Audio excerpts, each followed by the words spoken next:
Assalamualaikum warahmatullahi wabarakatuh. Nama saya Siti Asia, NIM 2019 7270886. Hari ini saya akan melakukan strategi pelaksanaan tindakan keperawatan jiwa SP1 pada keluarga dengan masalah resiko perilaku kekerasan. Assalamualaikum Ibu. Waalaikumsalam, Suster.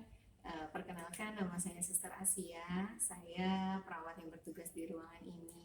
Saya merawat Bapak Heru, suami Ibu. Kalau boleh tahu, nama Ibu siapa? Nama saya Rofatus Sadia, tapi panggil aja dia ya, Suster. Baik, Ibu Dia. Bagaimana perasaan Ibu Dia melihat kondisi Bapak hari ini? Apakah Bapak masih suka marah-marah atau jengkel?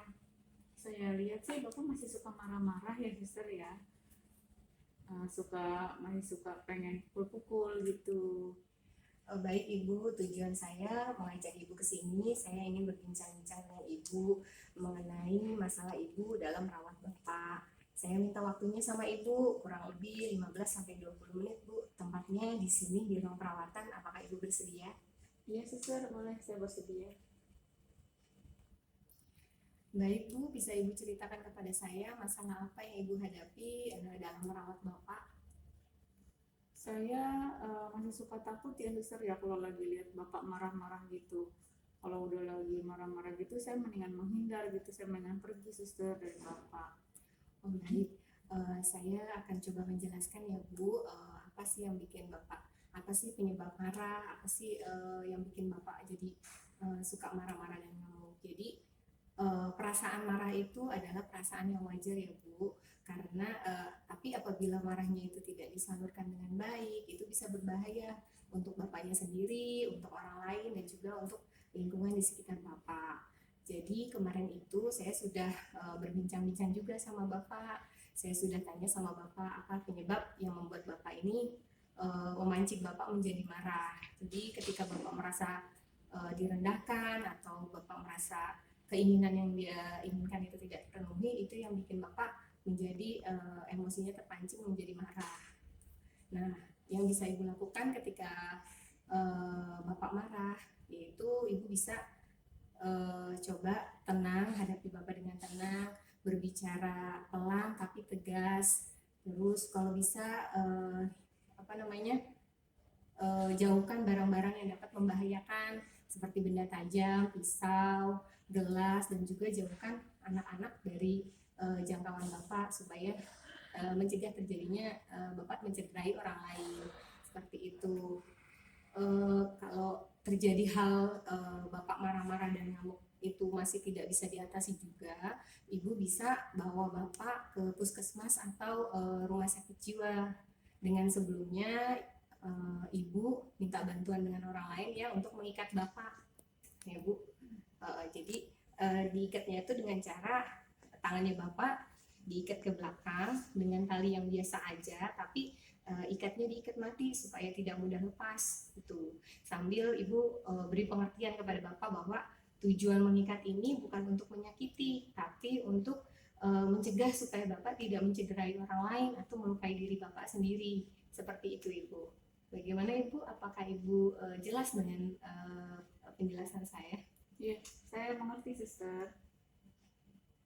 Nah, Bu, kemarin juga saya sudah berbincang-bincang sama Bapak mengenai bagaimana cara Bapak mengontrol marahnya, bagaimana cara Bapak mengeksplor marahnya, dan juga membuat jadwal latihan untuk mengontrol kemarahannya, yaitu dengan cara yang pertama latihan fisik seperti memukul-mukul bantal atau menarik nafas dalam, terus latihan verbal dengan cara meminta sesuatu dengan baik, menolak sesuatu dengan baik, dengan cara spiritual, tetap melakukan sholat dan juga mengaji, dan juga minum obat secara teratur.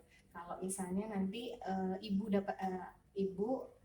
membantu Bapak dalam melakukan latihan mengontrol marahnya. Kalau misalnya Bapak bisa melakukan itu, Ibu bisa beri pujian ya Bu. Oh iya, Suster. Bagaimana Ibu perasaan Ibu setelah berbincang-bincang tentang cara merawat Bapak? Alhamdulillah ya, Suster ya, saya jadi lebih tahu bagaimana cara menghadapi Bapak nanti kalau seandainya Bapak marah-marah. Iya. Ibu masih ingat dengan apa yang tadi sudah saya jelaskan? Masih ingat? Bisa Ibu sebutkan?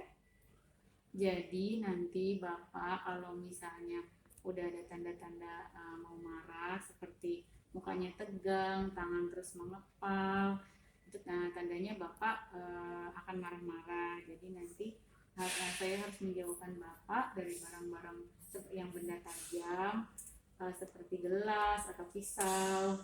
Kemudian saya juga jauhkan dari anak-anak karena takut mencederai.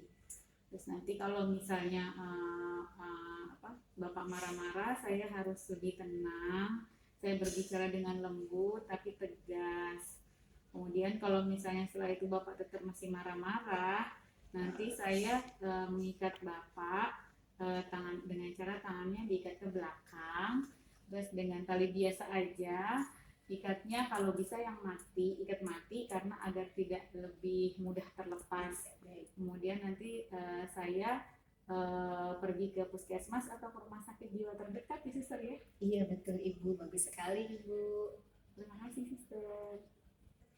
Baik Ibu, jadi setelah ini Ibu nanti bisa mengingatkan kembali jadwal latihannya Bapak ya. Iya suster. Baik, untuk selanjutnya kita bisa ketemu Bu 2 hari lagi. Waktunya kurang lebih sama 15-20 menit, tempatnya di ruang perawatan ini saja. Nanti kita akan membicarakan tentang latihan-latihan yang tadi sudah kita bicarakan, tapi kita latihannya nanti langsung sama Bapak dan Ibu juga. Bagaimana Ibu bersedia?